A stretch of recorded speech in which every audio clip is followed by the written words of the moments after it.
And after restarting my laptop for the second time and recording this video, I've got Sean Woodson taking on Luis Saldana. I'm picking Sean Woodson to win this one here. Luis Saldana, I don't know, man. I was watching his fights in the UFC and I low-key think he's on a 3-fight losing streak. He didn't beat Jordan Griffin. I don't understand a world where he beat Jordan Griffin. That was a weird one. Like 16 out of 18 media scored it for Griffin, and then it's about 50-50 on the Souza Saldana side.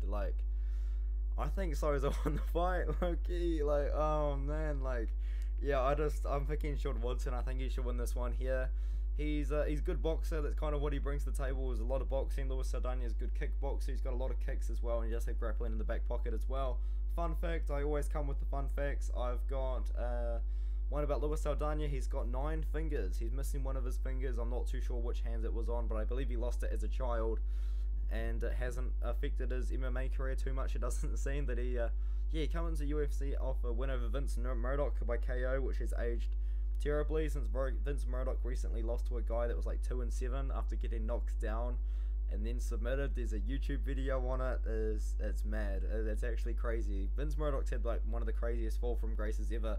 His fight after the Ultimate Fighter season 30 takes a guy that's 2-7 obviously to pad his record, and then he gets knocked down and submitted. Oh no, it's bad. Anyway, yeah, Sean Woodson beat Yusuf Zalal by split decision. Yusuf Zalal recently had a draw with Damon Blackshear.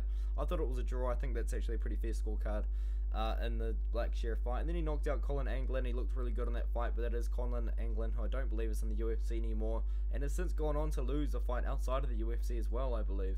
But yeah, before that he was obviously fighting Terrence McKinney. Oh wow, okay. Why did I not know this before recording this video? That's so embarrassing. I didn't know. But yeah, I just want to check. I believe Colin Anglin has lost a fight since then. He's on a massive losing streak right now.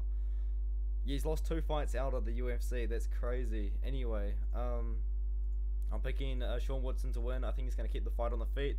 He's got a mad reach advantage as well. And Luis Saldana is a tall guy for featherweight as well. When you got Sean Woodson at 6'2", Luis Saldana, I doubt, is used to fighting guys that are taller than him with a longer reach as well. Sean Woodson with a 79-inch reach at 145, which is crazy. He utilizes it pretty well. He's got a really good jab. He's got really good 1-2. Only 6% picking Saldana. I think it's just because he's looked so bad in his previous 3 fights. I think Sean Woodson wins this fight. I think it's going to be by a decision as well, and I think it's going to be pretty clear cut, probably 30-27, maybe even gets a finish at some point, but I don't rate Luis Saldana too highly. He definitely had a career resurgence, but I think he's been gifted 2 decisions in the UFC, and I think Sean Woodson's about to expose that. So yeah, give me Sean Woodson by decision in this one here. He's a massive favourite. I think he's even bigger than -300. I think -300 is probably about where I would line him as well, but I think minus anything over that is a little bit too wide for me.